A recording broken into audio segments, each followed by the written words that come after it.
Hello again, my friends, and you are my friends, and I'm so sorry we are starting later than normal. I was too busy looking at my Jack Taylor poster. What a day for Jack Scholes, as I like to call him, yesterday. And didn't he play like Paul Scholes? Good Lord, what a performance. What a game. 3-2 winners over Swansea. We're here to discuss it. As always, hit that like button, subscribe. We smashed the 5,000 subscriber target. We're now on to 6.5 before Norwich. Will we hit it? If I'm honest, probably not, but we'll give it a good go. All of the same, but welcome one, welcome all. What are your thoughts this afternoon then? Town, joint top, 5 goals at Portman Road, again conceding first. Let us know your thoughts, your questions, your opinions, your rants, your positives, everything and anything. Lots of you coming into the live chat, which we absolutely love to see. Andy Barrows, no, I'm not writing to Mr. Ashton to get Raheem the Dream back. But it would be a great midfield. You're absolutely right. James starts with a question for me. How happy was you when Taylor started to then score the goal he did? Surely started. I was delighted. Walking on air.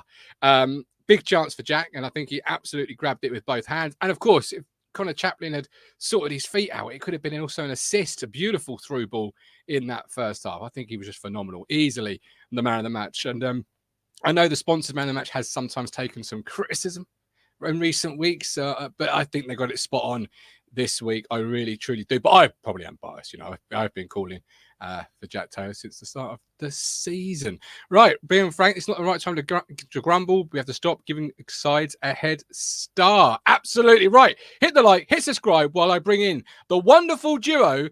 Oh, well, they are a wonderful duo, but they're a half a duo today because you've got Matt, the media mogul, but you've got Cruncher, and he's not very well. That can go one or two ways. That can be a happy Cruncher, or that can be a really moany Cruncher. Let's see what we've got. Somebody get the tables.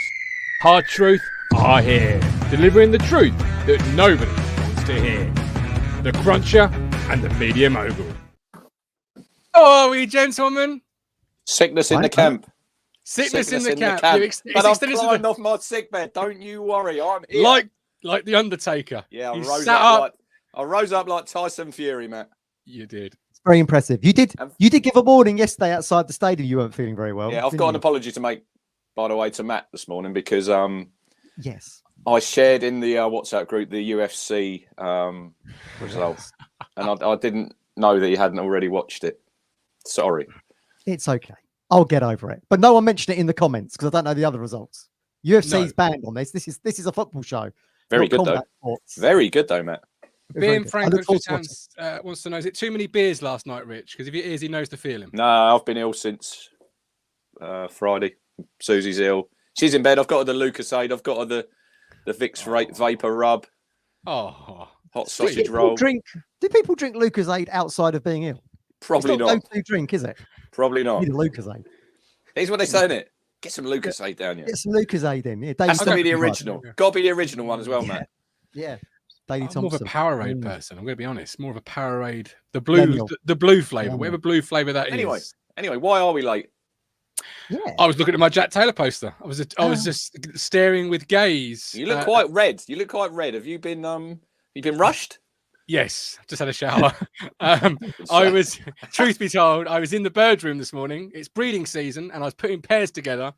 And then I looked at my phone, and it said 1:15. And I thought, shit, I'm meant to be somewhere. You got too carried away with the budgets.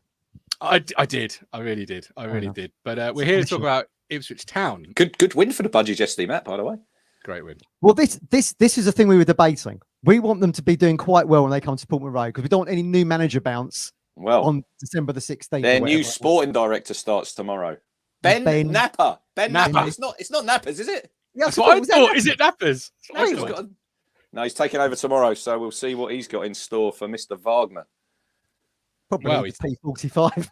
Well, he's just won. You can't sack him after a win. He might have turned the corner. Well, maybe. We'll see. You know? It's like a cruise line of that thing. Yeah, we don't want any new manager bounce when they get rocking up. We've got revenge to distribute in a very cold way. Sorry, I misspoke there. I called them a cruise liner, more like an oil tanker. My mistake. Do apologise. But all the same, they're still paddling away. Bless them. But we're here about Ipswich Town because again, we concede first. Fast start Ipswich, as I like to call them. Starting fast. And Jack, I mean, where do you want to start, gentlemen? Because I would sit here for the next 60 minutes to talk about Jack Taylor. I truly would. You know that. But I don't think we should, despite the performance. Should we start with the start? Well, Mick Mills, who was very grumpy on the radio, and I think he needs replacing. He's living still in the 80s. He said we didn't play that well, and he said about Taylor played quite well, Guff, but he still thinks it's up for grabs of him and Luongo. Oh gosh, yeah. I mean, it's one performance. Yeah, he's taken the opportunity. Yeah. But he was almost in the thick of every single incident yesterday, wasn't he? Because the first goal is the foul given away by him, which I'll start by saying it's never a foul. Thank you very much, Richard. Mr. Singh. So his dad apparently refereed, Matt, if you remember. Yes, he was the Sikh guy, I think, with the turban. He was cool. Is this his first season? Is this his first season, Guff, the guy who was refereeing yesterday? Yeah, I've not seen him before. I don't know. I've never seen him referee before, but I didn't think it was a foul on first view. I thought he got the ball. Yeah, I agree. Good tackle. And then the ball's put in the box, and of course, who heads it away? Jack Taylor. But if you look at that free kick, I want to start with that actually, because I think we're set up all wrong. If you look at that free kick, they've got men over at the back end of the box, and we've got men over at the near post of the box, and when it flicked over, their winger has no one near him. Rich. Jamal Lowe, very good player. Very good player. He was there, probably their shining light yesterday. We'll probably talk about him. Is he permanent there? Because he was Bournemouth. I think he possibly might be on loan, Matt. Possibly. Oh, okay. Yeah, good player. Him. Yeah. Got very shiny legs, a la Chris Kiwomya back in the late 80s. I remember that when he used to oil them up. I was more enamoured with the Chris Marsden-esque run that he produced in that. We will come on to that. Where he just danced around our defenders. Yeah, look, it's a poor goal again.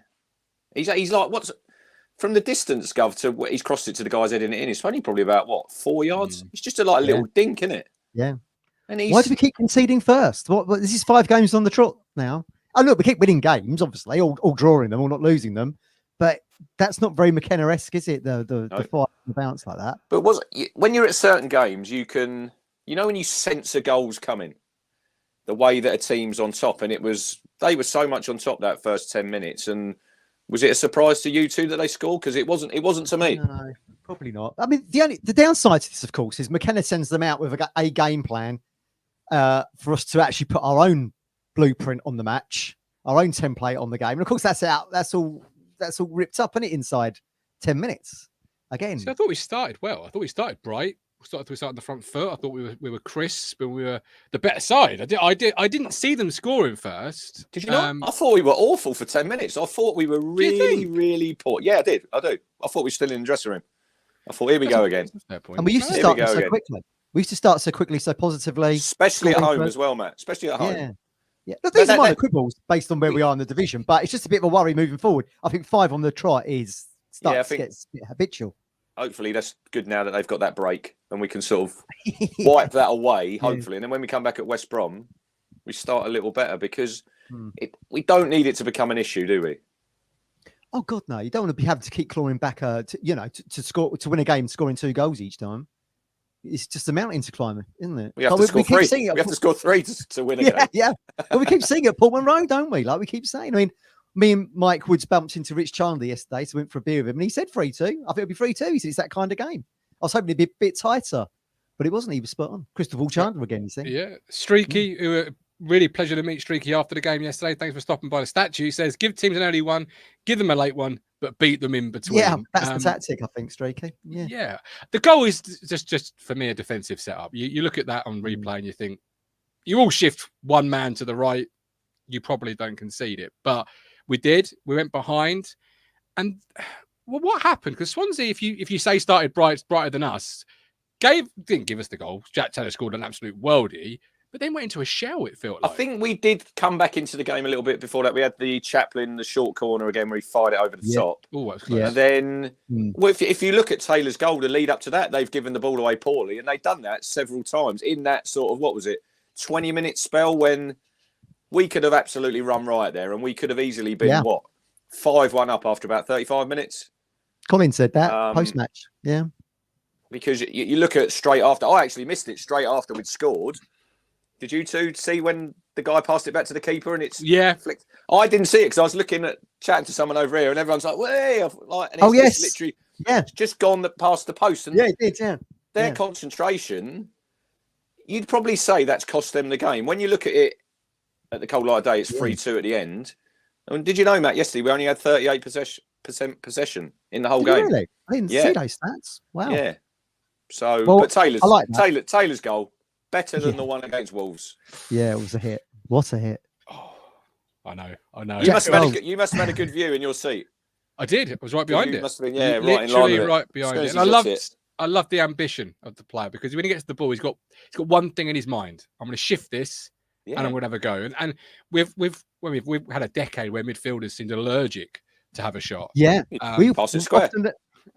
We've always said it on here, haven't we? We don't score enough goals outside the box, and bloody hell, that was some hit. It's a hell of a finish. You could have 5 goalkeepers, you aren't going to save it. It's right in the goal corner. of the season. That stop the count. It's over already. And then we came to life. Yeah, he put a through ball to Chaplin, who couldn't get his feet sorted out, like I said earlier. That was a great through ball. Should have really scored that, really, Matt. That was a sort of guilt-edged chance for Connor. Yeah, absolutely. Yeah, I was off my seat thinking he would put it away. But funny enough, David, who sits next to me, was like, "Oh God, is Chaplin going to have a bit of an off day after last season's purple patch of 29 goals, whatever?" And of course, then minutes later, he does actually score the second goal. He does, Rich, but that's for me a goalkeeping howler. I don't know how it's gone in the near post. Well, it's in his near post. He's hit it well, hasn't he? If you look, I think before that we've had the Amari chance when it was 1-1 when he's nicked the ball. He's literally nearly dribbled. He's like in the playground. It's like he's in the playground, then you dribble it right up to the goal, and you just knock it to the side of the goal. He's hit it straight at him. It's come back to Chaplin, who probably should score, shouldn't he? Because it's like 14 yards out, and he's smashed it over the bar. But yeah, it's a poor goal there. Our second goal from their point of view, because it's literally a throw in, isn't it, Gov? Yeah. Flick on by Velcro. Another assist. He played well yesterday. Very well. Everyone's saying Taylor should be man of the match and probably should be for the goal, but I thought Hurst in how he on the time he was on the pitch for superb. The penalty, the assist. I thought he was great yesterday. It was interesting from my perspective because Hurst played really phenomenally well. Everything sticks to him. He's the linchpin, but it felt. I haven't got a stat to back this up, Rich. That he played more minutes than he perhaps has played in a starting game than he has under McKenna. Well, I looked, and then you'd made some subs, and I think it was 88 minutes, wasn't it? When I thought he was going to do 90. But once again, and I don't want to put a negative on it, the change that they make is such a drop off when Freddie comes on. It is. I know he's only on for 10 or 11 minutes, but the drop off for me is massive. That's an issue that we need to address in January. I think that's the main. We're not trying to win. I suppose, Rich, we're not trying to win the game at that point because you're 3-1 up, aren't you? So you're just trying to manage the game out. They're different. They're different types of players. Freddie probably in the box, in and around the 6-12 yard. He's probably a better striker. Yeah, better finisher than George Hurst. But I think everything else, what Hurst brings, and you'll see when he closes the defenders down, he'll close off them angles for room to pass. Yeah. I just don't think Ladapo. I don't think he does that. I don't know if he's. I don't want to say that he's lazy, but sometimes to me, I'm thinking, look, you've got 10, 11 minutes just to get on there, make a nuisance of yourself and run around. And I think we really missed that. But then we'll flip it to January. And it's a hard one, isn't it? Because unless you're getting an upgrade on George Hurst, and you've said this before, Gov, about people coming in and sitting on the bench, But I think whoever comes in, there will be minutes. Kieran loves that, then he chats about minutes. There will be minutes for that striker to play because I think that's I think that's a role that if we're going to get out of this league, either top 2 playoffs, whatever, I think you do need that. I'm not saying a mirror image of Hurst, but you need someone who's does do a lot of what he brings to the team. I thought Dane got himself amongst it again yesterday when he come on. No, I didn't think he done a lot. He had one great switch. He had a switch, didn't he? He got a yellow. Then he got on the end of one in the box. I'm still not quite sure what sort of player he is. Is he a winger? Is he a striker? Because he had a great chance in the box and he couldn't sort his feet out. This is the issue there at Pompey. This is where you don't want people falling into being a square peg in a round hole, do you? Because I actually think he has been brought in to be central, but in order to accommodate him into the side currently, he's your player. He's your player that you get on loan for a season, Gov, and you probably see how he goes, and he's like one of them projects. Whereas in January, if we're going to be up and around where we are now, we will. I don't think that's the type of signing we need. We need someone who's sort of not a young player who's probably not getting no minutes. It may be a Premier League reserve. We need someone who's ready to go, who's been playing football, who's been scoring goals. But then it's finding who that person is. But it's like finding another Broadhead. But where we are in the league, and people, their agents will look and think, "Cool, look at Ipswich. That's a good club to go to." Yeah, you could have a promotion on your CV. Absolutely. So, they did that very well in January, didn't they? When they got in Broadhead, obviously the Hurst loan. But I mean, look, Broadhead was someone who had been playing football. Where was he? Wigan? Was he on loan at Wigan? Yeah, he was on loan at Wigan. He was. Yeah. And then he's come in, he's done all right there, and he's hit the ground. Well, other than he took him a week or so, didn't it, to get fit properly. But as soon as he did, he was like, hit the ground running. Careful with them beds that you're sleeping in early. Careful that bed. The Premier in bed. Then he scores the free kick against Sheffield Wednesday. They're the kind of impact plays we need right from the start of this transfer window, I think. To get us over the line. Yeah, with Freddie and George, they are completely different strikers, and there is a big place here for Freddie. I think, in terms of people will say, "Oh, we need someone to come in," and perhaps we'll let Freddie go. He can, and I think he's the sort of striker you bring on when you're chasing a game, when you need a goal, when you're trying to put balls into the box. Like Cardiff. Cardiff. Yeah. Only certain people can do that role, Gov. I've said about Scarlett, I think he struggles when you're coming on and seeing out that game. You are quite isolated up there.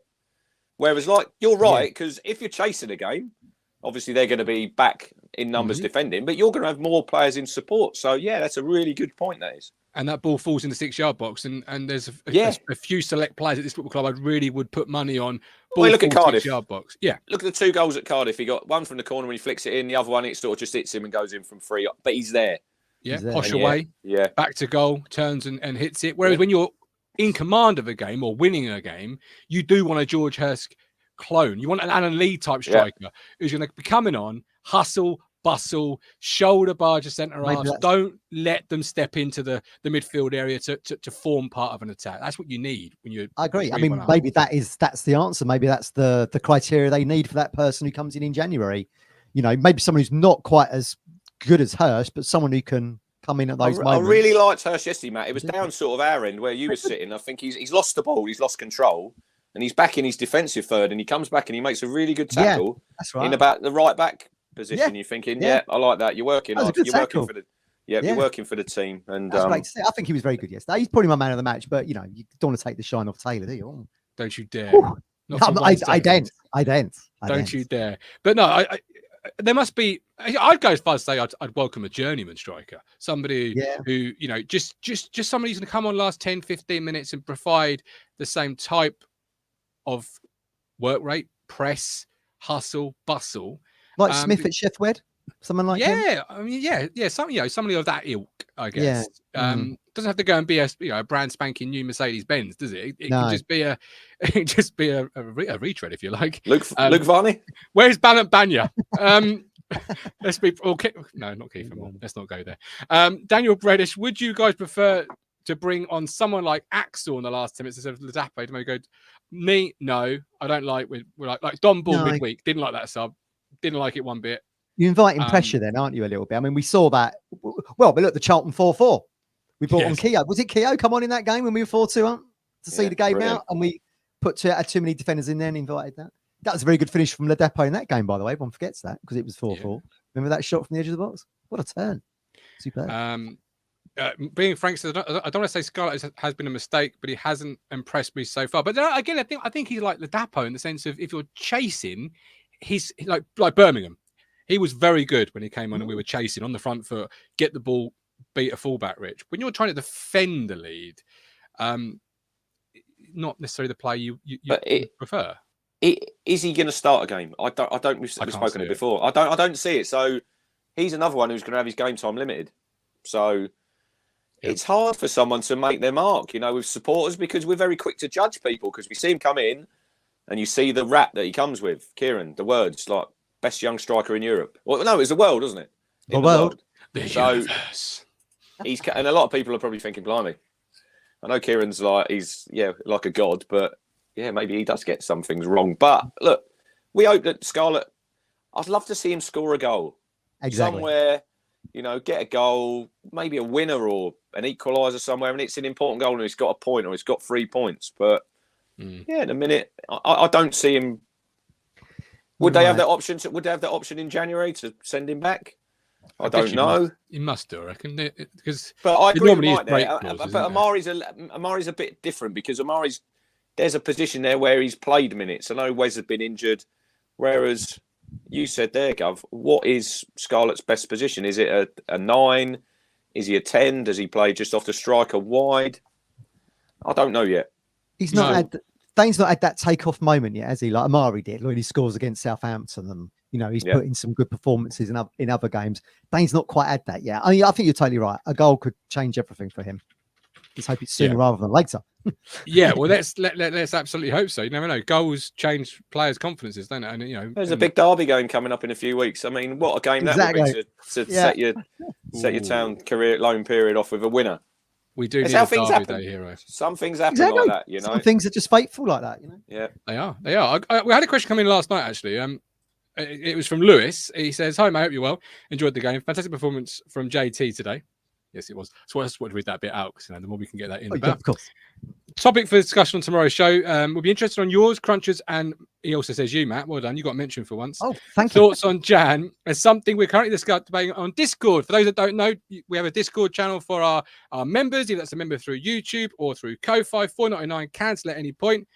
Links in the chat now. Do we move away from the model of signing young players to develop in Jan and spend bigger sums on a couple of established championship players with less sell-on value to help us kick on, given the fantastic position we find ourselves in? For example, 28-year-old Samuel Skabodics for $5 million, made-up fee, has limited sell-on value and has really established himself in Premier League. And I'd argue we don't sign a player like that if we're 8th to 10th in Jan. So what do we do? What's the model in Jan at this moment in time, as things stand? I think if you look at a Bournemouth, right, they signed Kiefer Moore, Matt, I think from...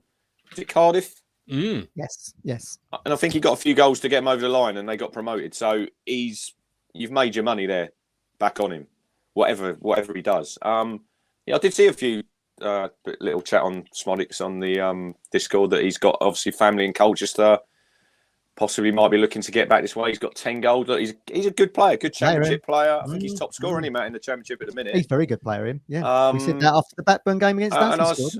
I was exchanging a couple of voice notes this morning with the fisherman, and I said, I think if we were 8th, say we were sitting 8th in the league come January, I think it would have been a different window than it probably will be now, because hopefully, look, I know we've got some big games coming up and who knows where we'll be come January. We're going to be around the top 2 or 3 anyway, I think, with the points gap that we've got.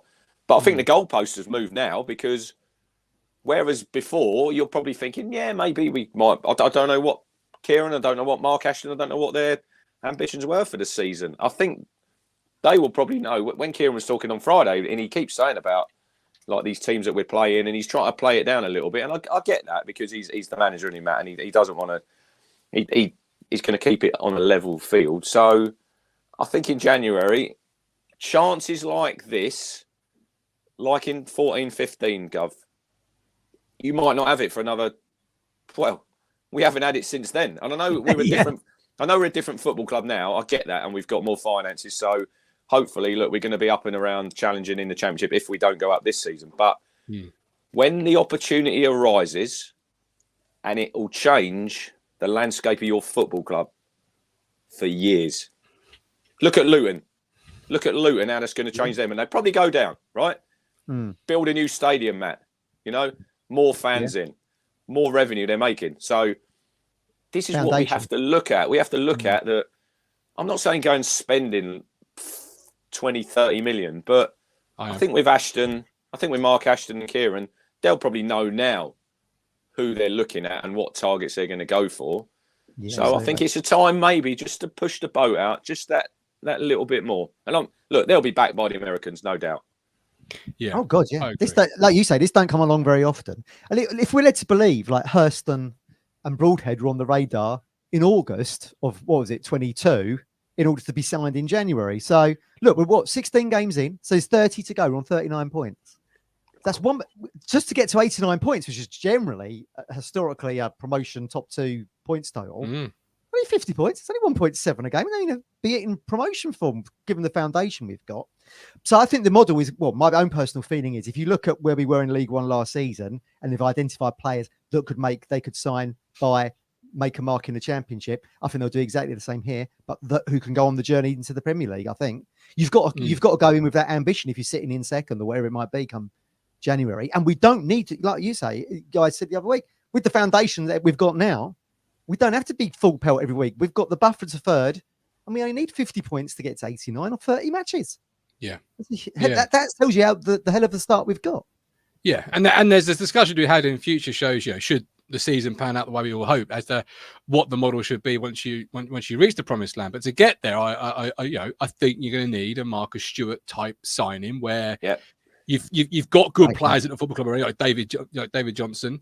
But you don't go and hesitate and go, well, we've got Johnson. Do we not get Stewart? You go and get a Stewart to complement a Johnson, to help us go crop, to help. It's going to get what you need at that moment in time. And that's great. We're not used to this club showing ambition. If you've been with us the last 20 years. I did see a room the other day. Ben Brereton Diaz, Villarreal. He will be available on loan in January. Very good. Goals in this league. Yeah, absolutely.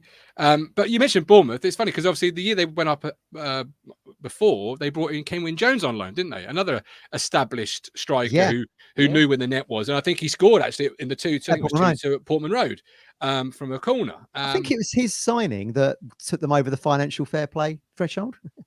But it got them there. He got them there. Yeah, I actually think Kiefer Moore would be a good signing for Town in the run up. I said that in January. I said that in the summer. I'd take him. He's a different player to the one we had. Of course he is.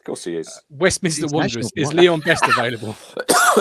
If we can't get Kiefer Moore, Leon Best will be available for us. Don't you worry. Yeah, whether he can play or not, I don't know. Old Ipswich would probably sell George Hurst and Connor Chaplin and replace him with Leon Best. With 2 days to go. Absolutely. What was the phrase? I want players in the tent peeing out, not players outside the tent peeing in. Was that the McCarthy phrase? Yeah, I think he used. That's a Mick one all day. He had them all. To be fair, now we travel away from that era, I can start to re-laugh at some of Mick's quotes and mannerisms and things, because he was quite a funny character, to be fair. But the Waghorn, actually, you talk about that. Waghorn and Garner both coming in were actually really good signings. Again, they fit the mold of what we're talking about here, where you're thinking about established players. They've both been at Rangers. Is that right? Yeah, they both come from Rangers. I think it's about Rangers, isn't it? Was it about just over $1 million for both? Yeah. I mean, look, that's the kind of deal you want, really. I mean, I thought they were great, those two. It's just a shame they did a season with them. That's right. What Carl says there. You've got to get the right player mentally, and they will. They'll look at every avenue, I'm sure. But like a Waghorn, what did he score, Matt? 16 goals in that team. It was a poor team. It was a bad team. He could find the goal. He could take a set. He could take a free kick. Yeah, he could take free kick. I think it was brilliant. And we said in the summer, not everyone will be on the journey to where you're going. But as a player, you mentioned how often does a football club find itself in that position, Rich? But as a player, how often do you find yourself in a position where you could be playing, a league above the top league in the world? It could be argued in 6 months' time. Like, you want to see a quality player come in for me. You want to see a player that tips you over the edge. Because if you're a Jack Taylor, for example, you were playing Peterborough last year, you could be mixing it up with Kevin De Bruyne next year. Like, I think if you look at Leicester and you look at Leeds and you look at Southampton, they've got the clout to spend. They'll spend. Yeah, so I think we're gonna. Yeah. I'm not saying we're going to be able to match what they've got, because they've got obviously that parachute payments, but I think we'll be really competitive. I really do. Absolutely. And back on yesterday, we were at it again, and we probably should have been 4, 5, 6 goals clear, but by the halfway mark, we were really good value, and good to see Wes Burns back. That's great to see. He always looked lively. Looked lively when he came on. Yeah, no, he did. It's all good to get your good players back in, and Amari's held that position down as well as he could do. But Wes is a really important player. We found that out recently, Rich. He's vital to. Yeah, I think you've had him out. Caden's had a chance. I don't think he's really grabbed it, Matt. If I'm being honest, no, that might be a player. I know people might think this is harsh. He might be a player I might move on in January and look to upgrade because he's got 6 months left of his contract. If you can get someone in who's better than him, there is spaces in that squad. Lee Evans is probably going to drop out because of his injury. Yeah. Aluko, I think that's a place you're wasting. Yeah, great. Unless you get a massive injury crisis, we're not going to see Sonny on the pitch. He might play in the FA Cup again. They might give him the captain's armband for a second testimonial. The whole dynamic of that, Rich, is weird. You don't see Aluko, and he gets brought in for a cup, and he's the captain. I mean, I don't get it. I mean, there's obviously something behind the scenes there that they're working him towards, I would have thought. But it just seems pointless to have him in the squad setup. Well, I'm on, broadcast of saying I don't think why we extended his contract. I didn't see it then, and I'm certainly not seeing it now. I know he could be good around the dressing room, etc. But that was actually on the way to Manchester when I was ill. Do you remember I went to the the Virtue Motors Awards, and then I was rather sick. Gave you food poisoning. Well, I agree with Dr. King here. Destroyed us at the time of losing Wagon, Garner and Murphy. No idea why we thought it'd work, though I was optimistic at the time. I was exactly in that boat as well. It'll be all right. It wasn't. Mentioned contracts. One we haven't seen announced yet is obviously Hladky. Burgess played him really into trouble in the 94th minute, 5th minute, whatever it was. Yeah. And he's come up big again. In a game, Matt, where other than their goal, he's not had an awful lot to do. He's kept his concentration right to the end because that's a big save. He was. Bloody hell, yeah. I mean, you talk about fine margins in games, don't you? We're talking about the lack of marking of what you thought, Martin, for the free kick. We've gone one down. Somehow we've managed to get ourselves back in it. But yeah, once again, he's come up trumps. I mean, but look, not to sound too much like Roy Keane, that is his job to do that, right? I mean, he is there to make those saves. But once again, the more you see of these performances from Hladky, the less Walton is getting back into the team, which is a shame because we all do like him. But look, Hladky is, you talk about taking opportunities, Rich, like Jackson. You don't think he's taking his opportunity. Hladky is taking his opportunity. Finished that play, add another one. I mean, just showed that he was concentrating. And whereas Burgess wasn't, because he switched off there. And I think we have, when they've gone down to 10 men, I think you can see a little bit at the end, and I'll see a little bit of Connor Chaplin interview and how Kieran was walking around the pitch. I don't think they were overly delighted how they ended that game. No, because it was a bit sort of. Yeah. It did. We've got the 3 points. We're all happy. I get that. But it was a little bit like, right, we've done it against Plymouth, where we conceded a really sloppy goal. We've done it again today. Yeah. We've done it at Rotherham. This is something we need to eradicate. But Hladky, I thought yesterday, he kept his concentration well, Gov. He'd done that save. There was a ball in injury time. He came out and he claimed it. And then with the cross. Right on the edge of the box. The cross right at the end when Jamal Lowe's got in behind Harry Clark. And he's got really good hands there, and he's took the ball into his body. And you think, I see Walton. He was warming up at half time, pinging a few balls about. I'm thinking, you ain't playing, mate. I'm sorry, you're gonna have to get used to. And there's other people who I speak to. They say they wouldn't be surprised if he went in January. I don't see that. I don't see that myself. Let's get a contract announced for Hladky first, shall we? Before we start. Well, I think you're trying to. Yeah, I mean, you're trying to. People are trying to see into the future a little bit. But look, who thought Hladky would start the season? That was you two did apparently. Well, yeah, other than us, because you always saw the potential. But who could see Walton? 3 years on. 3 years on. Looking into that crystal ball. We'd see him pinging balls about from the back, didn't we, Matt? We always knew he'd be at this in his locker. We knew this would happen, but he got what seemed like a innocuous injury in that Luton game. And then that's it. Probably unless Hladky gets injured, you ain't probably going to see him this season. So it shows you how quickly it changes. So Hladky's really, as Mike Brown says in the chat, you can't slate Hladky. He's getting better and better. And driving home last night. Would you say he's one of the best goalkeepers in the league? I wouldn't say he's one of the best. No, on form, he is the best. Well, there you go. Who would you say is better? I would struggle to say who's better than him. Really, I think he's doing great. Angus Gunn at Norwich, plenty of work. The poor boy gets through. We know that the Plymouth keeper, Cooper's, is decent. Yeah, he's a good goalkeeper. That was a joke, by the way. Angus Gunn, just to make that clear. He wasn't. He's not even playing at the minute. George Long's in. Is he really? Yeah. Long, he could still use Suffolk. What is it? Suffolk. Here we. Thank you very much, Richard Moss. You've Segue. finally taken the bait. Look, the cheese has landed. Here we go. What is Stowmarket Osteopaths. There you Proud go. partners of Talking Town. George Long, Um, you will be needing this on the 16th of September. Write that number down. Yes, George Long. Stowmarket Osteopaths. 01449 613 633 for all your aches, pains, backs, necks, headaches. I go to them every single week. Every other week. It is absolutely amazing. Helps me. I limp in with a stick and I somersault out, but not literally, obviously. Wow. But yes, there you go. No, but it is a good practice. It is a good guy. I've heard you're Town fan. quite rapid around Tesco's, apparently. Well, this is it. Only after my osteopath appointment. There you go. But no, honestly, if you feel your back or whatever, you've got aches and pains, Stomach Osteopath can really help you out. 01449 613 633. 2 questions before I drop a link and we invite people on to round off the show. First question is, we got Fanta for a little bit, about 10 minutes ago, about Premier League and how we get there and what players we are targeting in January. Love that. But let's get in the moment for a minute. We're conceding goals. It's not costing us at this very moment in time, but we are conceding goals. What's this down to? Because McKenna keeps talking about there's things to work on the training ground, with things to change, things to alter. So what in your opinion is the reason why we are a little bit sloppy in conceding goals? What's the tweak? What's the magic ingredient that Kieran might find? I'm really not certain, because McKenna does have a track record of kind of like, when things have gone a little bit pear, they've gone on the training ground, they've kind of eradicated it.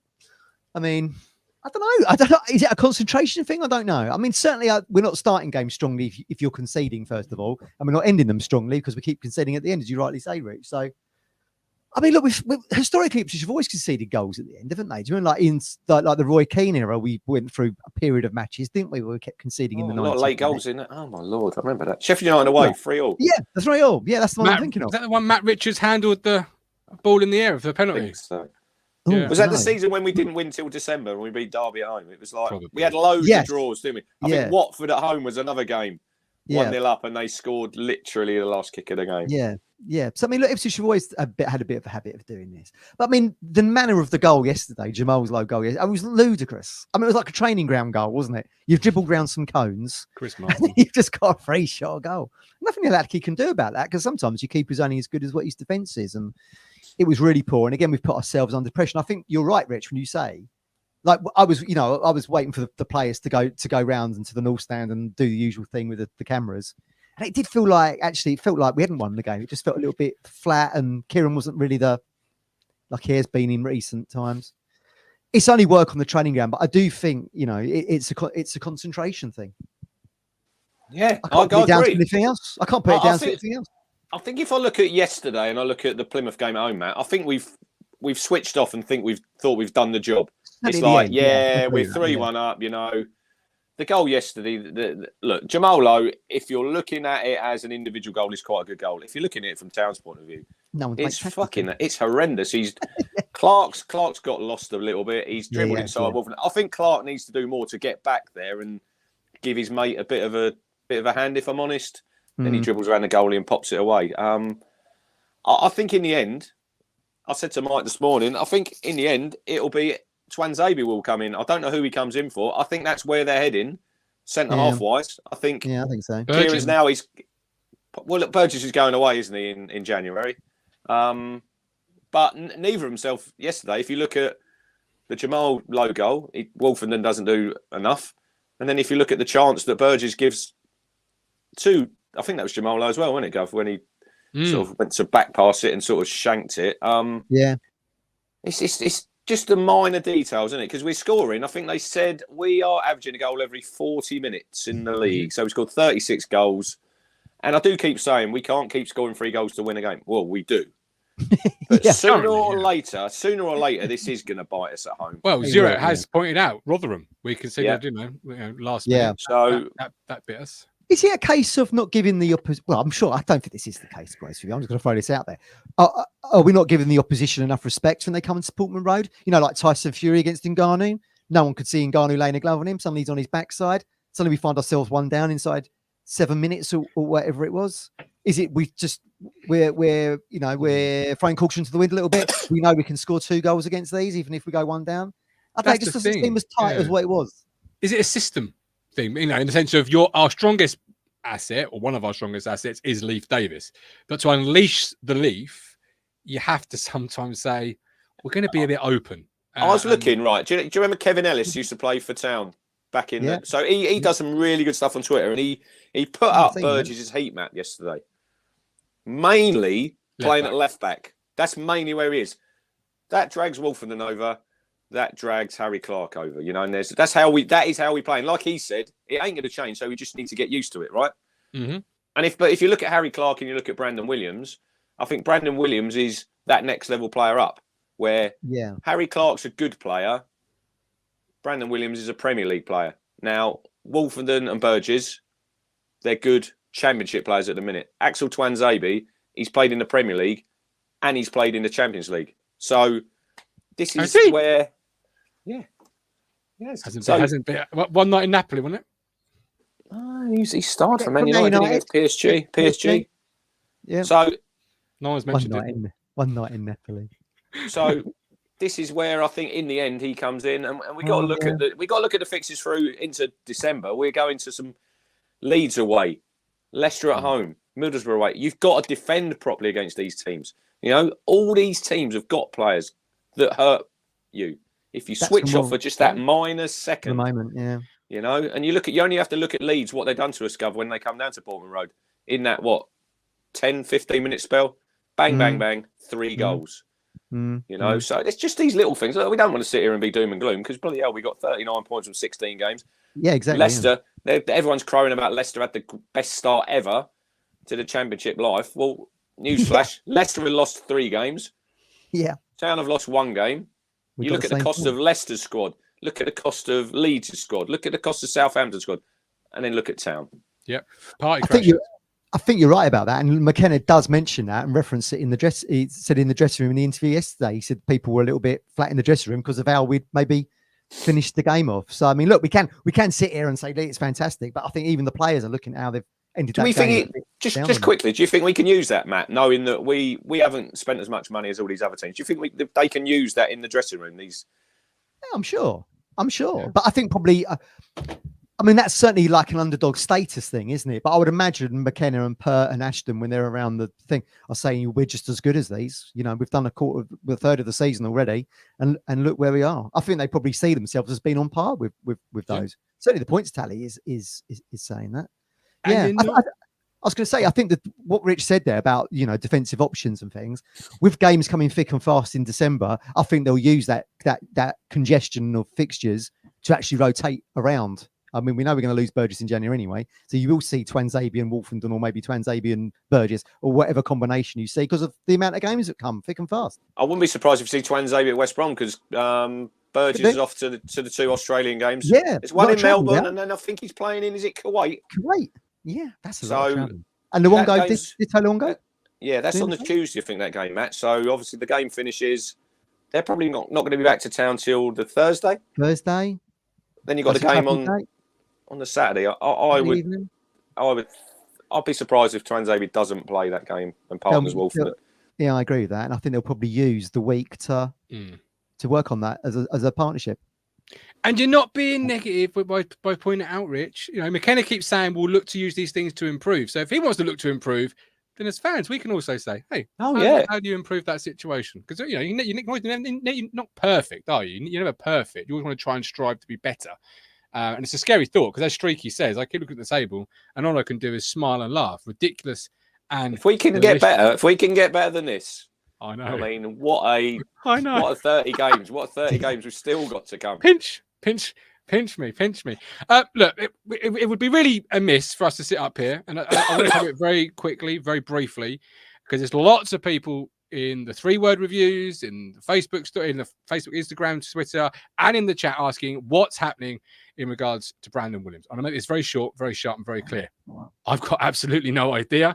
I know as much as anybody else, and I'm sure these two that were here on the screen know as much as anybody else. He's ill, is what I think. I've seen various stories. I think everyone, if you're on the socials, what do you believe? There's nothing coming out of the club. I think Kieran said he's still ill. So there you go.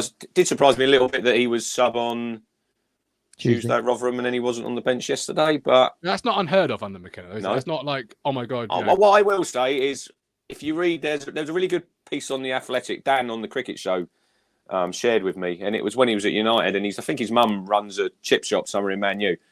He's a bit of a scally. You know, he's comes from, I think, one of his relations is a boxer, Matt, I think.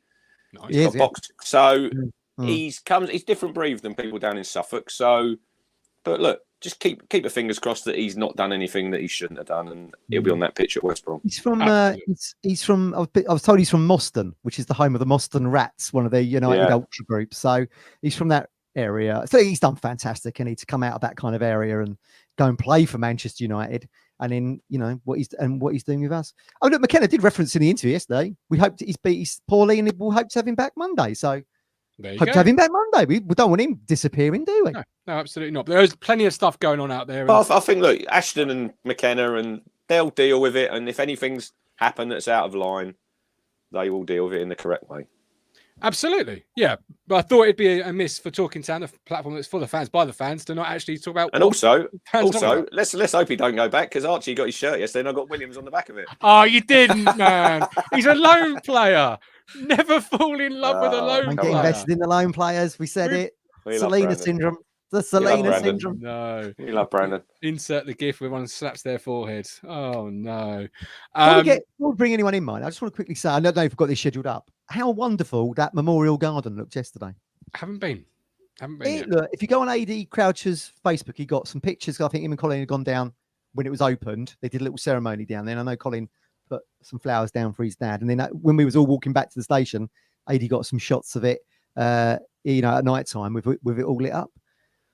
I think it's absolutely brilliant. Everyone, we was all saying, this means so much to so many people. And this goes to show you ownership that cares about the fan base. And they've got the badge up in stone, and once a blue, always a blue is engraved underneath it.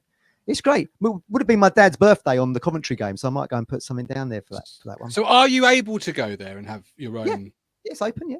No, but you scatter ashes. Is that something that you're allowed to do? I'm not sure how that's. I'm not sure how that's going to work. I mean, maybe you'd have to get in contact with the club there, but certainly there, if you've got an anniversary like I have on December the 2nd, you can go down there and leave some flowers down there. Yeah. It was a nice touch that he spoke to Mike O'Leary, Colin, and he's just finished his book. He's finished his boc. Burkay's got the book on his desk. Burkay was there. It's a paperweight on Burkay's desk.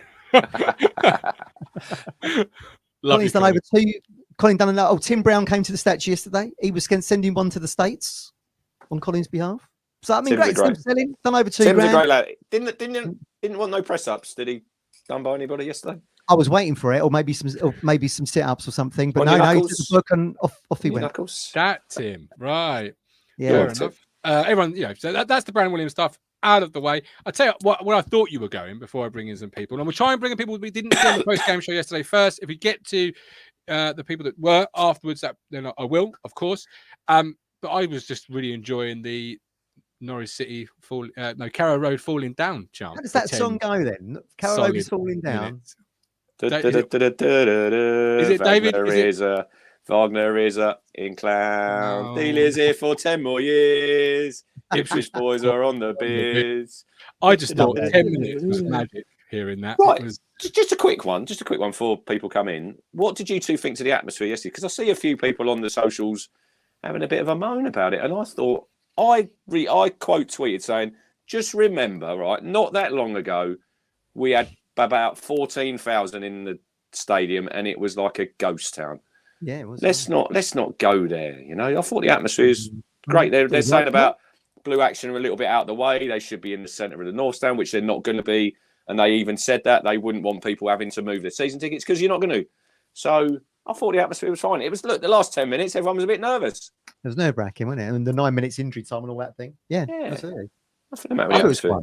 Yeah. I thought it was phenomenal. I thought it was absolutely phenomenal. I think the drummer is doing a fantastic job. So shout out Nathan, his name. Yeah, Nathan. Shout out Nathan. But I thought the atmosphere was great. I mean, it was a little bit in periods where the North Stand was singing one song and Blue Action was singing another song, and it was a little bit sort yourselves out. I think that's going to be hard, isn't it? Yeah. Well, of course it is. Yeah, of course it is. All right. It's orchestra. Yeah. Just going to tune. Don't worry. Yeah. I've had a couple of tunes actually. I'd like a ticket to Dossingham. Remember that advert in the 80s? It's only a bit of man flu, Rich. Man up. You could coordinate it like they do in the Bundesliga and stuff. We've actually had someone. You'd have to have like a special area in that little corner where you actually got someone who starts the songs. From Blue Action. Did you see who was it beat Liverpool? Who's it beat Liverpool in the Europa League? Toulouse. Did you see the goalkeeper going into the crowd afterwards with the ultras? So he's climbed over the barrier and he's gone in the ultras where they have like the big megaphone, don't they? Yeah. He gets on it, does he? He starts shouting. He's only 18 and they've just beaten Liverpool 3-2. And then he starts belting out the chants. The best thing about that was Jurgen Klopp doing his press conference and it was crashed by the Toulouse fans. He's so salty, any Klopp. He's very salty. What a twat he is. Can we talk about why Clark's no idea? You say Broadhead foul. I say where's the foul? Yeah, I think he's warned Broadhead and the defender. He has got his arms around him. Look, you could give it either way. Look, they're all trying to pull each other and push each other. We got the penalty. penalty. We got a penalty yesterday. Let's not worry. We finally got a penalty yesterday. Our first penalty since Barnsley. Yeah. And it was a penalty, by the way. It was for me a Stonewall penalty. It was absolutely. I was up for that. Yeah. But you always feel at free kicks when a referee has called two players over and spoken to them that you can almost put money on the fact there's going to be a whistle once the ball's put in and a free kick given. It was very, it almost seems that way. Do you remember Lincoln away last year? Greg Lee, the referee had warned him on the corner. The corner comes in, he pulls him, he gives a penalty. I'm thinking, look, if you've been told, just don't do it. Yeah. But Jonas Knudsen at Reading, the only player to ever be given for that foul. Yeah. 3 penalties in that game, weren't there? Yeah. I mean, jeez, I remember that. Mad. Mick was not happy that night. Mad Dog. Yeah. He used to love scoring against Norwich, didn't he? He should have passed it. But that's another story, isn't it? It's another story. That in December. We can. Stephen, welcome in. What's your thoughts this afternoon? Hi, Steve. I don't know. I'm just over the moon. I think like everybody else. At the end of the day, like I said, I was reading on socials this morning that there was all this trumpeting about Leicester having being the highest points total after 15 games. But no, everyone seems to have gone quiet now that the joint highest point scorers on after 16 games, that seems to have vanished. I wonder why. I like this really, to be honest. Because I think that's what pushed Plymouth last year. That everybody was writing them off, and they were going into the dressing room and saying, "Sod them, sod everybody else. Work for us." I think that could work for us this year. Everyone's saying, you go on any television program, any media. Most of it's Leicester, Leeds, and Southampton, and nobody else is mentioned. Even on the EFL show last night, we hardly got a look in, and when we did, it was like selected highlights, and it was like, oh, they're hanging on here. I'm thinking, like, well, you didn't watch the game then, obviously, because we should have been out the side. It was only it was only, slight mistakes from like Hutchison crossing it to Broadhead and things like that. That on another day we would have been 4-5 up, so we weren't hanging on. I do have an issue, and I think this is something we've probably got. We were sometimes a little bit too attacking. I think in that last 10 minutes, we were so focused on getting a fourth when we just needed to put our foot on the ball and just control the game and stay in shape, stay in position, and just eat the time away. But it seemed like every time we got the ball, we wanted to get that ball as far forward as quickly as possible. And maybe that's where McKenna's got a bit frustrated, because he understands sometimes you just have to put your foot on your ball, put your foot on the ball. And we did make mistakes, but we need to start learning that bit. I say that's probably one of the reasons why we concede sometimes early. We're like gung-ho nearly 90 minutes, and you can't be. Sometimes you've got to maybe we have to start a bit more solid and get into the game. Yeah, if we're not going to hit the ground running, and the team won't allow us to hit the ground running, start solid, get into the game, do your damage at 70 minutes, then go back to that again as well. I know it doesn't work every game, but for some games, it's not work. Like Birmingham did cost us because we. Can I just come in there, Steve? I think Swansea. I think you have to give Swansea a little bit like Birmingham. I think this might be the way to play Town: is press them high and get in their faces early, and don't sit back and let us have control of the ball, because I think Swansea did do that. And when we worked out sort of what they were doing, we sort of found their way into the game. It did help because they made a few mistakes. I know that, but I don't disagree with you, Rich, because I saw Birmingham play Sunderland yesterday. They started that game complete opposite the way they played us, and they went 1-0 down. Then they started pressing and equalised. I'm thinking, like, well, why didn't you start like that then? You know, maybe against Sunderland, because they gassed out at 60 minutes, he thought, well, if we start that way, we might gas out again. So let's start this way then. He's doing a great job, Rooney, isn't he, Steve? He's doing a great job. He's lovely, isn't he? 5th to 15th. I bet he's Mecca's biggest customer. You know, the top and bottom of it is, you know, it's like there's a time to attack and there's a time to defend. I don't think there's, you know, we can all go into like, well, Clark was at fault. I think he was. I think he could have done more to get back. You know, Wolf went across to cover his position. He was running to the centre back. He was doing the right thing. He just wasn't putting enough effort into it. I'm not being funny. If you're out of position and somebody goes to cover your position, you go and cover theirs. And that's what he was doing. But he was like strolling. I'm sorry, you can't do that. You know, Davis, even though he sometimes doesn't get back, he tries to get back. Sometimes he doesn't get back, but he tries to get back, and sometimes he does. Williams seems to always get back. I don't know whether it's the fact of his fitness, but he's just poof, he's there. Either that or he doesn't do the attacking job as much as Davis does. You know, he's very selective on when he goes forward. Clark might not be quite as selective. And I think that might be something with his experience, that he knows when to go and when not to go. You know, more often than not, Williams will go when he knows he can get the ball and he can get up the field. Clark seems to go most of the time. And maybe that's where it needs to, you know, I think Clark has got huge potential. We've got to remember Williams is a couple of years older than Clark and he's played at a higher level.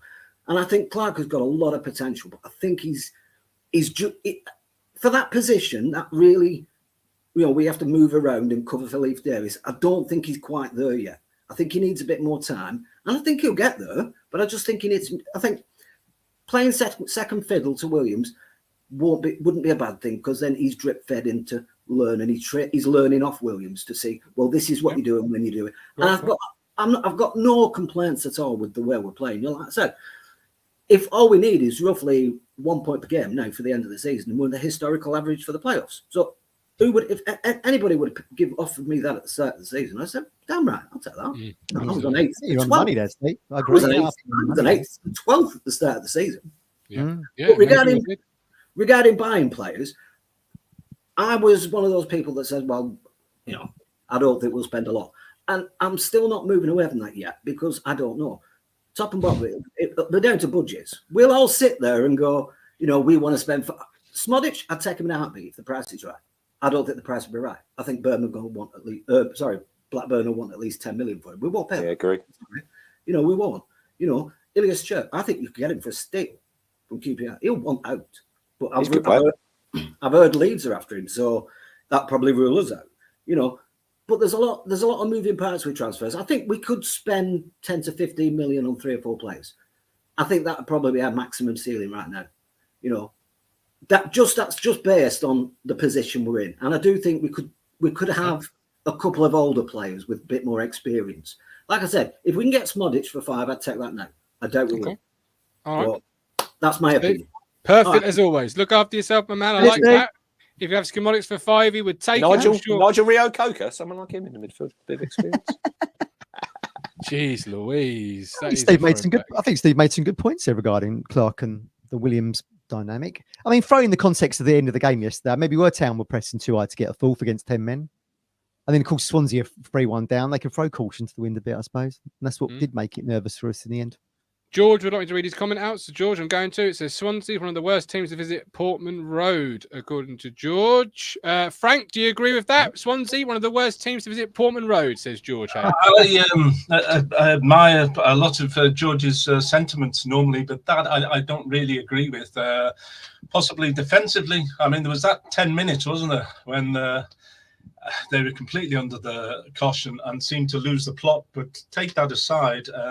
The second half, was it a case of what Mills alluded to, that Ipswich didn't play as well as some people suggest? Or was it a case of Swansea upping their game? I think it was. I mean, the worst player for Ipswich yesterday, I think, was Jack Taylor. I mean, apart from that lucky goal that he scored, I think he was the weakest link in the Ipswich series. You're all smiling. I couldn't get away with that, could I? Nope. He was the man of the match for me. Jack Taylor, superb. Tailor-made strike sends Town joint top. I mean, it just writes itself, doesn't it? Beautiful. Yeah. It was a stunning performance. I was so proud. Like a proud father, Frank. I really was. I was like, go on, Jack. I think we all felt for you as well. You know, when he scored that goal, the first thing that entered my head was Martin. I thought, gosh, he'll be happy. He'll be happy. That's when you know the content's working. That's when you know it's working. Here's a question for you guys. Is that the goal of the season so far at Portman Road, or the best goal at Portman Road this season? Maybe that's a better way of phrasing it. What do you think? It's to me. Yeah, undoubtedly. I mean, look at the one it's beaten. The one against Wolves, Frank. Another absolute. Right. I've got torture. an interesting thing. I don't know if Frank see this. That Connor Chaplin's goal against, I think it's Hull, has been nominated for the goal of the month, right? Okay. The EFL goal of the month. When that didn't even win Town's goal of the month. I mean, this is the extraordinary thing. It's not just the way Ipswich are playing; it's the goals we're scoring. You know, there've been just so many. I don't like to employ superlative abuse, but in this context, there've been fantastic goals, out of this world. Some of them that would grace any match of the day. Jack Taylor ranked first, the best goals of the season. First against Swansea yesterday, second against Wolves, and he's also got the most bizarre goal of the season against Rotherham. That's the one he didn't know anything about. But they all count the same. Delicate little back heel that was. He knew all about that, I think. They do all count the same, you're right. But I told you about him, you know, Frank. I said he arrives in the box late. Rotherham arrives in the box late, gets the goal.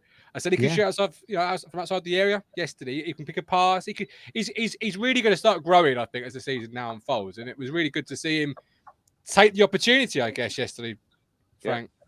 Yeah, I was getting a bit nervous because Rung had 2-2 twice. She did the Desmond 2-2 twice, and it was at 2-1. I was thinking to myself, ooh. And then George Hurst. I was really delighted for him that, one, he took the penalty, two, he scored the penalty, because I think he needed a goal. And I thought Nathan Broadhead normally takes a penalty, but Me too. Into the side, having been not fit for a few weeks, then I think that's why they'd already assigned it to George. So I was pleased that George Hurst scored. I really was. And now that's the last game before we go to Thailand and Laos, and we'll be watching games with Ipswich Town supporters, expats in Bangkok, in Hua Hin, where that guy has his own bar, and if you come in with Ipswich uniform or regalia, then you get free drinks on the house. So we've got to go there. Yeah, damn right. And also Phuket. There's a Tractor Asia boys. If anybody wants to attach themselves to it, this is sounding like a talking town jolly. Down the line. Where's our invites, Frank? Free booze. Sounds great. Great weather in winter. Go there. Watch the games with a group of town supporters. Brilliant. If you remove Jack Taylor for a minute, Frank, before I let you go, who else was your man of the match? Pretend Jack Taylor didn't play. Who was your man of the match yesterday? I would say George Hurst, and closely followed by Hladky, because if that save was critical right at the end of the game, wasn't it? Because that changed it. It could have. I mean, what would we be talking about today if it had ended 3-3? We'd have all been down in the dumps, absolutely frustrated with the world. So Hladky. A close second to George Hurst, and I was pleased for both of them. Actually, to be honest, it was a great end to what was another nerve-wracking finish. Got me on the beers again, but what's new? And that was it. Yeah. Any excuse, Frank. We love you and we appreciate you coming on. Good to see love you. it, absolutely. But many people are saying I didn't get the hat memo. You don't wear a hat with this hair, ladies and gentlemen. No, you just do not cover this hair. Gov looks different when he takes them headphones off. He just looks. Look at that. There you go. Look at that. His head's about 2 times smaller. And your head's looks massive. Frank's great, isn't he? Well, it is great that Frank just appeared on Talking Town one day when we've always heard him on Radio Suffolk and we spoke about him. Wouldn't it be good if he could come on the show? Did he appears? Yeah. Frank doesn't know that, but we often would say after the show, where's Frank? Like, how do we get hold of someone like Frank? You know, someone who's been on Radio Suffolk, good at opinions. Does anyone know any details? No. And then suddenly one day, there he was in the green room. It was fate. I love it. And then since then, he's been calling out individual Talking Town members on his YouTube channel. I even had the show title calling me out. So love that. Absolutely love that. Streaky says Hurst needed that goal rather, as did Chaplin. Both going to the break with no monkey on their back. So Broadhead did take the last penalty. I think it was against. Did he score against Exeter? Yes. Or did he? He missed the one against Barnsley. He missed that, and then he had one afterwards. I think that was against So was it's that the last interesting. game against Exeter? Was it? Yeah, I think we had one then. So it was interesting when he said, Hurst, in his interview, that he's been on pens all season. So Didn't know that. Interesting. No, It's a good pen though, wasn't it? Down the middle. straight down the middle. We Yeah. wouldn't know, Matt. We've not got a penalty. Yeah, exactly. Exactly. You know? If you're a Hopefully- striker, if you're a Yes, you will. striker and you're working your socks off, Matt, you get a free shot at goal from Yeah, 12 goal. yards. I mean, come on. yeah, exactly. Yeah. You've worked Come on, hard mate. all afternoon. Yeah. Sometimes you're getting a few scraps. Make the most of it. Pop it away. Before I bring Mike Brown in, George has 2 players Rowe. from Norwich. Would you? He's a good player, Rowe is. I don't think we'll get him. Yeah. No. There's Matt? someone I'd like. There's someone I'd like, Matt, but we've got no chance. I'd like Jack Clark from Sunderland, but I'm living in a dream world. Never say never in football. Well, true. Position of you're in at the moment really does speak to players. You know, you start becoming the team that goes and shows interest in a player, and you know we've had it many times. So and so's after me. Oh, I really would like the opportunity to go and try my football there. Yeah. It's a big appeal. You know, not just a big appeal. A big appeal is Ipswich in the position it's in. It really is. You've got Rich, Premier look. League enticement coming up, which is huge. It's huge as a player. Rich Chandler was saying in the pub yesterday, we were looking ahead to the Norwich game and Norwich players and that, and sort of actually Barnes signing there and all that kind of thing. Even their academy, where they've got traditionally had a really good setup there, haven't they? And have beaten us to young players over the last decade or so. He said they were bottom of their development league or something, getting absolute pounding week out. So there's trouble at Norwich all over the Decade of all over the dominance. It's a decade of depression. Yeah. Oh, please. That You've had your wheel's time. turning. That wheel's Now moving turned. along. Hey, guess who was on our train coming home last night? Down. Nick Muller. Nick Muller was there. I saw Hey, it. bring the mustard out. He didn't have the mustard. It was tucked away, I reckon, but he was on the train. Oh, That's come what's on. up. That'll be out on Derby Day, that will. Oh, God, yeah. He should Coleman's. probably hire a Coleman's truck and just park it down Portman Road. Just in the Right, car yeah. park. Absolutely. With a loud inhaler as the Norwich fans are filing in. Can we get Alex Griffin in one of them big like mustard outfits or something? It must be one. Do his He'll have like something pre-match show planned. like that. He was at Rangers midweek, wasn't Alex has been. He was at Hampden Park last Sunday. he? Yeah, Glasgow Griffin. Glasgow Yeah, Griffin. Glasgow is Griffin was returned. there with Abby. Took her away for a birthday treat. And I saw that. I was like, that's classic. Well played, Alex. That's what he's doing. He certainly He's does. got his head screwed on. So leave out your book there, didn't he? On the way to 50,000 subscribers, by the way. Phenomenal. We'd love that, wouldn't we? Well, Blimey. If you just want to drop That's really a good. few out of your pocket into our Really good. subscriber list, we wouldn't Yeah. say no. Mike Brown, over to you, my man. Not heard from you in a while. Hi, I Mike. hope you're well. Right. What's Yeah. on your mind this Sunday afternoon? I just, like I said, I've just heard a few points and stuff, and I think my only concern with the way things are at the moment with us is our conceding goals, and I think, yesterday, look, Jamal Rowe absolutely schooled Lowe, whatever. Hang on. schooled Clark. It's low, not Rowe. Yeah, I know, Lowe. Yeah, he absolutely schooled Clark, there was times when I was like, Jesus, I think Clark is a progressive player. I think hopefully he'll get better and better, and he will. He's still young, still learning. Sometimes he gets his head in the clouds, gets far too far up the pitch and not enough back. Doesn't get quite back enough. But look, all in all, I'm not going to sit here and dig him out because he's done well, and he'll learn from that. Brandon Williams, for me, a better player at the moment, probably more experienced, and that shows. The only thing I noticed more so yesterday was even with the Mari on that right hand side and with Clark and that, there was times when Lowe was getting down that left hand side, and it was 1-on-1 with Clark, and I just felt that maybe we should have gone 2 on him at times rather than just sort of leave it to 1, because what happened is for that goal was obviously we were being, I agree with Steve, I think we were a little bit too gung-ho against 10 men, and Burns was up the field, left 1-on-1 with Clark. Wolfie comes across, leaves a bit of a gap, and obviously just goes in between, and when there's a gap and there's no one else to back it up to help close that gap, he comes in, sells Haladki on his arse, and bang, back of the net, 3-2. It is what it is. I get that. And look, 3 points, that's the most important thing. But if we cannot continue to concede 2 goals a game, history, stats, everything says that we will fall away if we continue to do that.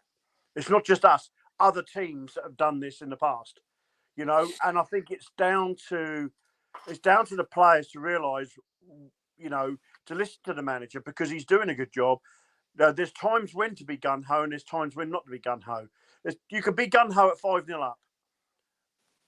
But when you really, what you should be really thinking at 3-1 or even 2, just be a little bit more sensible, you know. And just because, you know, we are gonna have a odd blip. I mean, you could argue the last 3 games before this was a bit of a blip.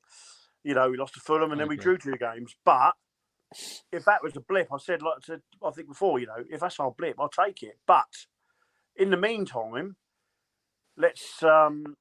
Well, I'm not going to say. Oh, what's that player for Barnsley who's been banging in goals and doing really well up front?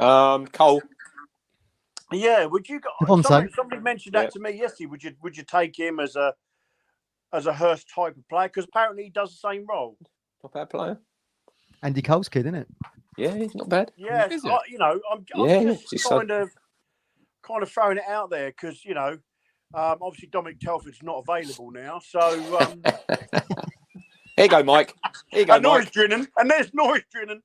Here you go, Mike. I've got like the recent home results, like 3-4 against Leeds, 3-2 Cardiff, 4-3 Blackburn, 3-2 Wolves, 3-0 Hull, 4-2 Preston, 3-2 Plymouth, 1-3 Fulham, 3-2 Swansea. I mean, if you want entertainment, Portman Road is the place to be. Oh, if you want to suffer with his anxiety for the last 5 minutes of the football match, then Portman Road is the place to be. We suffered from boredom for long enough, Mike. We did. You know what? I take what you said earlier on about the atmosphere.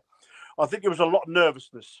I think towards the end of that game there was a lot of nervousness because hearing it through the screen. The first half, it was typical Portman Road how it's been. Yeah, I agree. Second half, I don't know. There was a nervousness in the crowd. You could pick, and Martin's right. You could hear one set of fans singing one song, another set of fans singing another, and it was like white noise coming across the screen. It weren't enough. I think if you're going to sing songs, let's do it in unison. You know, let's all see the same thing. You know, you wouldn't have I don't know, what's his name? I can't remember his name. White Christmas singing in one end of the hall and someone else singing Jingle Bells the other. It wouldn't quite go, would it? So no. I just feel that, you know, that's probably not helped. Look, it was still very noisy. Let's not be too down about we're allowed to be nervous. We've just drawn 2 home games. We're just drawn 2 home games, 2 away games. And we as fans can see that we are leaking a bit of goals, and I just think we need to sort of stop worrying about it too much, you know, regarding the, you know, the fan base. But I do think also swapping and changing the back. I didn't understand Burgess being dropped or Wolfie being dropped the last 2 sort of days. I didn't understand that. I was like, keep a consistent side. Consistency is what Scott's promoted. And up until recently, consistency is why we're sitting second, joint top. You know, let's keep the players consistent. I know. I agree. You know, I mean, if you want to play Transabi, I've not got a problem if you want to pick him, Mike. But at least be consistent and pick him the next game, and then the next game. If you really, at the minute, it seems, and I said I think it was on might have been Wednesday's show. Not just Kieran. A lot of these coaches, they have to give players minutes. You know, it's all about minutes. And I think that's where he's looking to. Obviously, he needs to get Axel up to fitness, doesn't he, Matt? Because where other than playing minutes in the first team, is he going to get that match sharpness? Exactly. He's had match sharpness in the League Cup and the Rotherham game. But I do agree with Mike. I did say, Mike, I want a consistent partnership in the centre of defence. I don't care who it is, but just stick to 2. Yeah, it makes sense. Partnerships. Last point, Mike. Sorry. No, you're right. Just letting you know. Last point. That's all. I was just going to say, you know, look, every defence is going to make a mistake. You know, with your Borussia Dortmund, Real Madrid, Barcelona, Ipswich Town, Leicester, Man City, whatever. Every defence partnership is always going to make a mistake. Correct. It's when mistakes become consistent, that's when you think about changing things. Yeah. Yeah. You know, Good point. up until that point, obviously, Brandon Williams was a forced change. Would he have started some of them games? Absolutely. If he was 100% fit, I think he'd have played. Yeah, definitely. You know, and I think probably we wouldn't have maybe drawn them games. I mean, you know, look, we have a sucker punch against Rotherham, wasn't it? But at the end of the day, we've only lost one game this season. Yep. And if I'd have said we're only going to lose one game at the start of the championship in the first 16, I guarantee you now, half the fan base on Twitter would be calling me out. You guys would be calling West Suffolk Hospital for me to go into the loony bin. Do you know what I mean? The end of the day is no one saw it coming. No. Very true. Very true. Yeah. Mike, we No, do mate. appreciate you, man. Look after yourself. No, Really good to that's all talk right. All right, football all with the you. best, guys. Yeah? Cheers, mate. He's absolutely right. He's a phenomenal start, and no one would have seen it coming. And he is right. A lot of nervousness about. And obviously, I get like a little unique listening experience, if you like. Because obviously, I leave if it's more than 2 goals, I leave around 89 minutes to go and set up the post game show. And my phone pinged with a Swansea goal yesterday, and you could just hear from outside the stadium. Because obviously, I can't see it. I could just hear the nervousness. Fast forward to the 16th of December. Please tell me if we win, and we all hope we will, that you stay in the stadium. No, you've got to soak it up. You've got to soak that one up. You haven't seen that. We haven't seen that since 2009. Please don't leave early. We can do the show. We can do the show later. Just stay in the stadium that day. Soak it up. We've been this far. We're on this journey. Yeah, do not leave early that day. Do not leave early. I mean, Norwich is a big game, but my derby is promotion. Like, I would happily exchange now. If you said to me, Martin, you can have one or the other. You can beat Norwich twice and not get promoted, or you can lose twice and get promoted. I'd happily take 3-0 each time. I just give me promotion. That's the end goal. Then I'll soak it up. Then I'll live at the time, wouldn't it? It'd be a bit of a sickener at the time if we lose 3-0 on the 16th. I mean, crikey. No. Yeah. I'm just saying. Martin's bigger picture thinking here. It's just another game for him compared to what comes at the end of the season. Yeah, because derby days are special. They're magic, but also form goes out of the window. So 100%. Yeah, that's true. That's true. It's one of those things. But I want promotion. You know, that's all that matters to me. But it was unique. They would love nothing more to stick a spoke in. Oh God, yeah. I don't think they will. But they'd love to. I don't think they will, but they'd love to. But look, let's keep racking up points, and if they can be free, brilliant, because that's getting us closer and closer to the targets we want. Steve Wright says Rotherham manager sacked. What price? Wagner. Apparently, Matt Taylor. Has he been sacked? Is he? I don't know. They got Wallop 5. They lost 5-0 yesterday to Watford. Yeah, that doesn't surprise me. Yeah, we've probably played them at a good time then. You know, new manager bounce at the New York Stadium. Andy said you were late today for the Budgies. Please be late if we beat the Budgies. All right, if we beat the Budgies, I might be living it. All right. Yeah. I mean, hey, if we lose it, we ain't doing a bloody show. We are. That'll be the best show of the year if we lose that one, mate. Bloody hell! Imagine the rants coming in. Rich will be absolutely blowing his top. He'll be bigger picture. Anyway, how many games we got between now and January the 1st? You've got West Brom Millwall, that's 2. And then you've got Coventry on the 2nd. Coventry Middlesbrough 4. Norwich, Watford 5-6. Leeds 7. Leicester 8. QPR 9. Stoke 10. So Stoke's New Year's Day. Mm-hmm. Wow. How many points are we getting before Stoke in them 8 games? 30.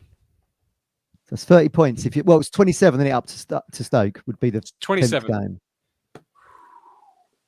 Wow. Undefeated Town will call us on New Year's Day. So if we can go at 2 points a game, not even needed to get to 90 points. To get to 2 points a game, we'd be on 57. Yeah. After 25 games, just need 16 more wins. That's all we need. 57. We got one yesterday. We need 16 more. We could be, you're looking at single-digit figures by the time we play Stoke on the 1st of Jan. We could be planning a promotion party for February. Well, don't know that. No, I don't. I thought we were promoted in April at Carrow Road. I won't be promoted by them. I thought you were doing the goats today. Yeah, I got to. Well, I did about bad drivers, and then the orange sacks. I mean, I was called boring midweek, So this probably isn't going to be a boring go. But then you know the orange sacks you get from councils when you have to go and pay 70p a sack if you're really good at school. We don't have orange ones in Essex. Nor do we. Well, in Baber, Miss Suffolk. If you How many bins you got? One. Eh? Yeah, only You got one. one? Only You got one. 3. Only one. And if it's full, you got to put them in orange sacks, right? These orange sacks cost 70p a sack, and they are as strong as The bottom falls out. every bloody time. I'm saying that. Do you remember when carrier bags at Tesco's were 5p a pop? Yeah, I remember. 30p now, Matt. 30p for a carrier bag. Yeah. My goat would be Hadley Road McDonald's yesterday. So it's absolutely rammed. So we're in the drive-through, and there's a guy there. He's got an iPad. So every second person, he's stopping and he's doing it on his iPad, not going to the self-service, because he tells me it's quicker. How long did you wait? 25 minutes. All we wanted was a chicken nugget meal with a drink and 2 plain hamburgers. That was it. That's all I wanted. That is a quality birthday meal. No, they had Domino's, by the way.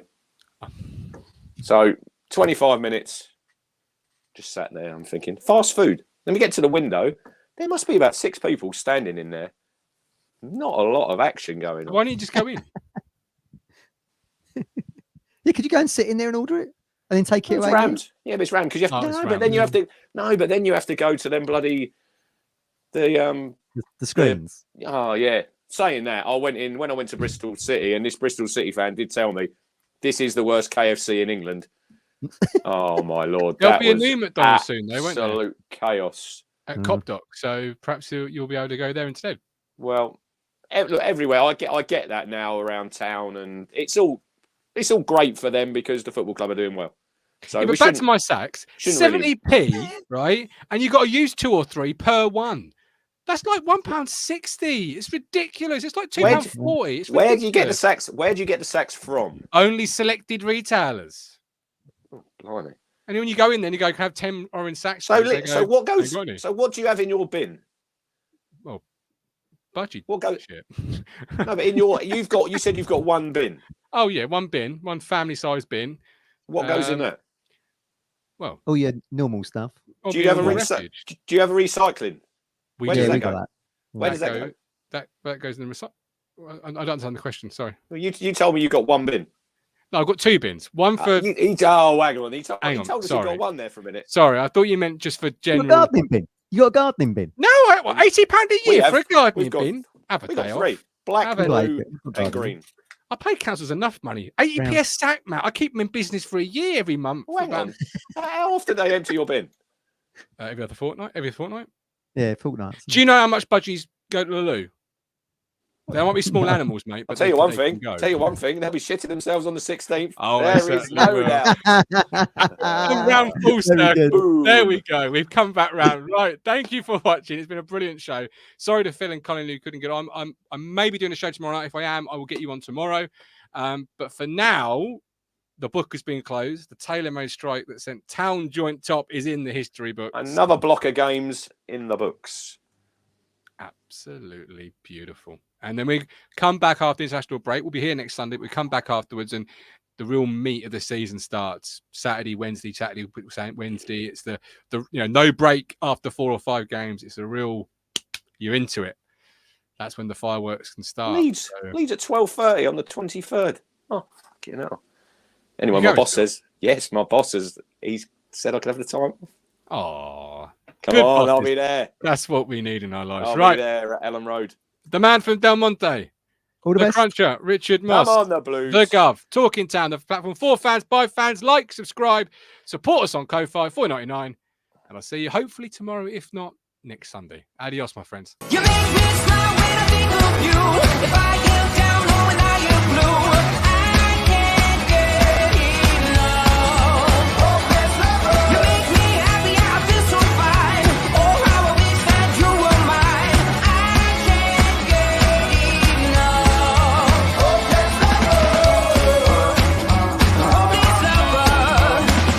I woke up all soaked in sweat, weird chills running down my neck. I'm going crazy from just the thought of you.